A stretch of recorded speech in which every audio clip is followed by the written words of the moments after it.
پر golf status میں جی جی یا سعودی عرب میں، ان کا فوجی مقصد تو ہے کوئی نہیں، کیونکہ ان کے پاس وہ اسٹرکچر نہیں ہے جہاں پر آپ یہ چیزیں استعمال کر سکیں. خالی جہاز لینے سے تو کام نہیں بنتا نا، ایک پورا ایک بہت بڑا ہیومن اور فزیکل انفراسٹرکچر اور کانسیپٹ ہوتا ہے استعمال کرنے کی. جنرل صاحب میری گزارش یہ ہے آپ سے، جی آپ نے انتہائی سادگی سے فرما دیا کہ اس کے اندر کچھ ایسا زیادہ نہیں ہے سوائے 2 کنفرمیشنز کے. میں ایمانداری سے یہ فیل کرتا ہوں کہ امریکہ کی طرف سے ہر وہ کوشش کی جا رہی ہے جس سے مسلمان آپس میں نہ صرف بھڑتے لڑتے اور مرتے رہیں، بلکہ امپلائڈلی ایک کوشش ایسی ہے کہ اس پورے خطے میں جہاں جہاں مسلمان بستے ہیں وہاں کبھی امن نہ ہو. اس کا آپس میں یہ کسی صورت مل بیٹھ کے کوئی جوائنٹ اسٹریٹجی نہ بنا لیں، کوئی آپس میں مل بیٹھ کے ریئلائز نہ کر لیں کہ ان کے خلاف کس نوعیت کی سازشیں ہو رہی ہیں. آپ اکثر اس پر بات کرتے رہے ہیں. اور دوسری بات، ایک حوالہ اور یہ کہ ابھی تو ہماری گوادر کی طرف رخ ہونا ہے، اس کا یہ موضوع اس وقت نہیں ہے اس پر بات کرنے کا. آپ سے اس پر کبھی دوبارہ بات کریں گے، لیکن میرے پہلے سوال کا جواب دے دیجئے. لیکن وہ بھی پھر دوبارہ میں یہی کہوں گا، آپ کہیں گے جی ہر ایک چیز کا پہلے سے پتہ ہے. پہلے سے پتہ نہیں، لیکن اندازہ تو یہ ہے نا کہ ان کا تو دل نہیں چاہتا کہ ہم اکٹھے ہوں. اور یہ اور بات ہے کہ ہمارے میں بھی کوئی ایسی سخت اور کوئی ایسی جس کو ہم کہتے ہیں خواہش نظر نہیں آتی. اسٹیٹ لیول پر مسلم ملکوں میں مسئلہ امریکہ یا اس طرح کا نہیں ہے. یہاں مسئلہ یہ ہے کہ یہاں پر اسٹیٹ لیول پر اور قسم کی دلچسپی اور انٹرسٹ ہے. عوام کے جو ان سے ہیں سینٹیمنٹس وہ بالکل مختلف ہیں. یہ بہت شکریہ جنرل صاحب آپ کا، آپ نے ہم سے گفتگو کی. یہ بات ان کی صحیح ہے کہ ہمارے جو حکمران بھی بیٹھے ہوئے ہیں نا، خواہ وہ ہمارے والے ہوں خواہ وہ سعودی عرب والے کوئی ہو، وہ بھی چاہتے یہ ہے کہ ہماری دین کی مسجد بنی رہے، ہم اپنے اس کو شیئر نہ کریں. آپ خود سوچ لینا سر، جن ملکوں کے پاس تیل کی دولت ہے وہ ایک آنا شیئر نہیں کرنا چاہتے کسی اور کے ساتھ. اتنے سے ملک ہیں اور بلینز آف ڈالرز کی خالی 140 منزلہ عمارتیں بنی ہوئی ہیں. بات مسلم امہ کی کرتے ہیں اور اس 140 منزلہ عمارتوں میں ایک بندہ نہیں رہ رہا. میرا خیال ہے اس وقت پھر ایک وقت ہے بریک کا، بریک پہ چلتے ہیں اور پھر واپس آ کے پکڑتے ہیں اس دھاگے کو یہیں سے.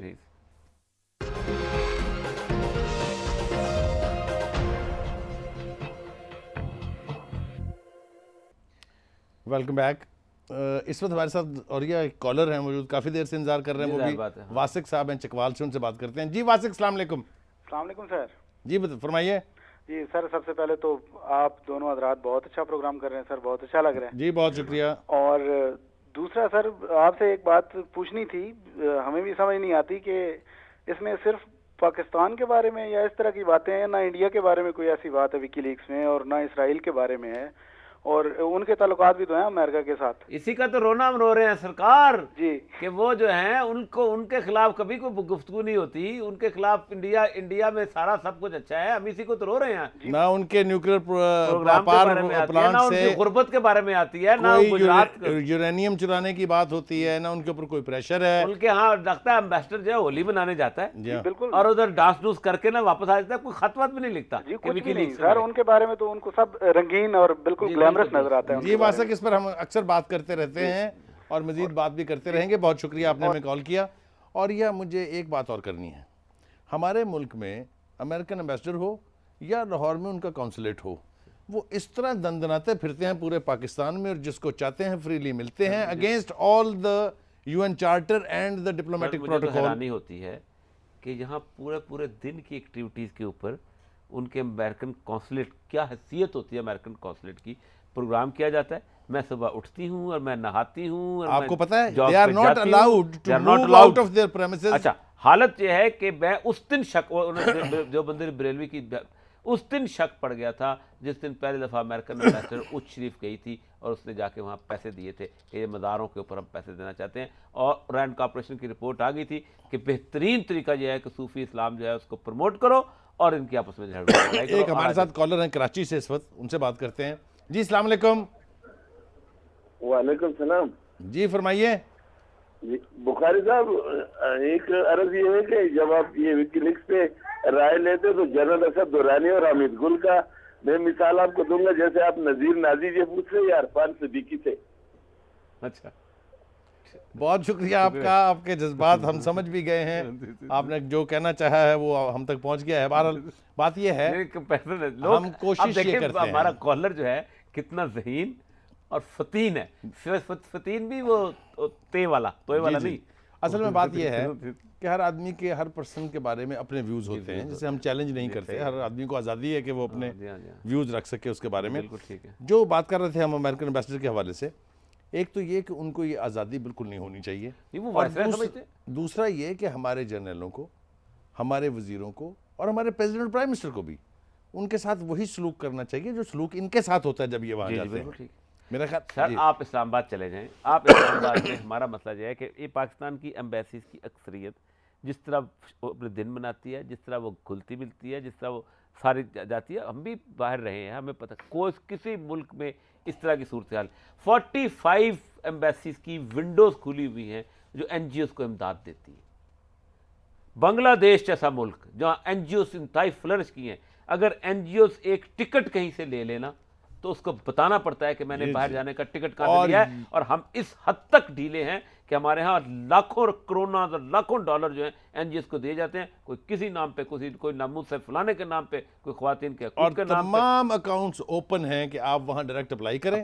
آپ کو وہاں ایمبیسی کو بھی بائی پاس کر کے براہ راست آپ ایک فیزیبلٹی رپورٹ بنتی ہے, اس فیزیبلٹی رپورٹ میں, اور انہوں نے ہمارا پورے کا پورا کلچر جو ویلفیئر تھا, جو کبھی یتیم خانے کھلتے ہوتے تھے, جو کبھی انجمن اسلام کے کالج کھلتے ہوتے تھے, جو کبھی لوگ جو ایک دوسرے کی مدد کرتے تھے, ختم کر کے ایسا این جی او کا کلچر لے کے آئے ہیں کہ جناب وہ ڈینز بن رہی ہیں جہاں پر پاکستان کے. این جی او ہے کیا, ایڈوکیسی اینڈ اویئرنیس, ایک کمپیوٹر, 4 لڑکیاں, 2 سلائیڈیں اور 3-4 پریزنٹیبلٹی کی سلائیڈیں, اور اس گاب میں پاکستان کے خلاف کام ہو رہا ہے, پاکستان کے حق میں کام نہیں ہو رہا. اور یہ ہم میرے خیال سے ایک دفعہ پھر اپنے ناظرین کو بتا دیں کہ آپ اب ہمارا پروگرام جو ہے وہ یوٹیوب پہ دیکھ سکتے ہیں. یوٹیوب کے لیے ہمارا ایڈریس ہے www.youtube.com/boltapakistan2010, اور اگر آپ ہمیں اپنے کامنٹس بھیجنا چاہتے ہیں تو اس کے لیے ہمارا ایڈریس ہے www.facebook.com/bolta.pk. اس پر آپ ہمیں اپنے کامنٹس بھیجیے پروگرام کے حوالے سے, یا اگر آپ کوئی اپنا مسئلہ بیان کرنا چاہتے ہیں تو اس کے لیے تو ہم اپنا ای میل ایڈریس آپ کو دیتے رہتے ہیں. اور تیسرا دن بھی ہمارا آ جائے گا, اور تیسرا دن اب خاص طور سے چونکہ مخصوص کیا جا رہا ہے کہ اس پر میکسیمم کالز آپ کی لیں گے تاکہ آپ کے مسائل ہم تک پہنچے اور ہم پھر اپنے اس پروگرام کی وساطت سے انہیں متعلقہ حلقوں تک پہنچا سکے. جی اور ہاں, تو میں وہی کہہ رہا تھا کہ وہ ایک تو یہ ونڈوز کھلے ہوئے ہیں پاکستان ہر ایمبیسی, اور دوسرا آپ اندازہ کریں, میں ایک جگہ پر لگا ہوا تھا, واٹر سپلائی کی ایک ایجنسی تھی, این جی او, اس نے کوئی غلط کام کیا, میں رجسٹریشن اتھارٹی سے میں نے جا کے چھاپا مار دیا اور میں نے اس کو کنٹرول میں لے لیا. ایمبیسڈر کا فون آیا کہ ہو آر یو, میں نے کہا میں اس ملک کی ایک این جی او رجسٹریشن اتھارٹی کا سربراہ ہوں اور میں یہ کر رہا ہوں, یہاں غلط ہو رہا ہے کام. اس نے کہا یہ ہمارے مٹیریل ہے, ہماری گڈس ہیں, تم اس کو ہاتھ نہیں لگا سکتے. ہمارے ملک میں قانون بنانے کے لیے 10 دفعہ شیخ افغان نیازی بیچارہ اس وقت تو کمال سینسیبل گفتگو کیا کرتے تھے, اس چیختا رہا آج سے 15 سال پہلے این جی اوز کا قانون بنانے کے لیے, ان ایمبیسیز کو کنٹرول کرنے کے لیے, لیکن وائسرائے کی طرح ہم گھومتے ہیں. اور مسئلہ پتہ کیا ہے, ہر بیوروکریٹ کی بیوی ہوگی وہ این جی او کی سربراہ ہوگی, کسی سیاستدان کی کوئی رشتہ دار ہوگی وہ این جی او کی سربراہ ہوگی, کسی فلانے کا وہ بھانجا ہوگا وہ این جی او کا سربراہ ہوگا. یہ کنسلٹنسیز ہیں, فلاں ہیں, آپ اسلام آباد میں جا کے پوچھ لیں رزق کہاں سے ملتا ہے, وہ کہتے ہیں بہترین رزق کنسلٹنسی, بہترین رزق این جی او, جانوروں کی فلاح و بہبود کی. جی. اچھا, اس کے بعد وہاں دنیا کا ہر کام ہو رہا ہے سوائے پاکستان کے انٹرسٹ کے, کہ کوئی ایسی چیز وہاں ہو اور یہ جس سے ہمیں فائدہ پہنچ سکتا ہو. یہ آپ دیکھ لیں کہ یہ سب کچھ ہو رہا ہے.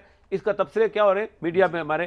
جی اب پروگرام کا وقت ختم ہو رہا ہے, بہت مختصر وقت باقی ہے.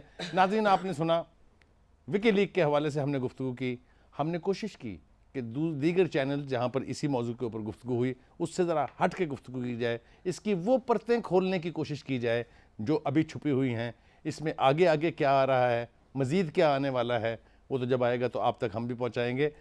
اصل بات یہ ہے کہ ان چیزوں کو پیش نظر رکھ کے ہمیں چاہیے کہ ہم اپنی ٹائٹننگ آف دا بیلٹ کریں, ہم اپنے اندر کے سوراخ جو ہیں ان کو بند کریں اور کوشش کریں کہ پاکستان کے مفاد کے دفاع میں ہمیں جو کچھ بھی کرنا پڑے ہم اس سے دریغ نہ کریں. سب سے سپریم پاکستان کا انٹرسٹ ہے, امریکہ بھاڑ میں جائے, برطانیہ بھاڑ میں جائے, ہمیں اس سے غرض نہیں ہونی چاہیے. اس وقت ضرورت اس بات کی ہے کہ ہم اپنے انٹرسٹ کو فور موسٹ رکھ کے اور اس کے لیے کام کریں. خدا کرے کہ ہم اس میں کامیاب ہوں. اجازت دیجیے. اللہ حافظ.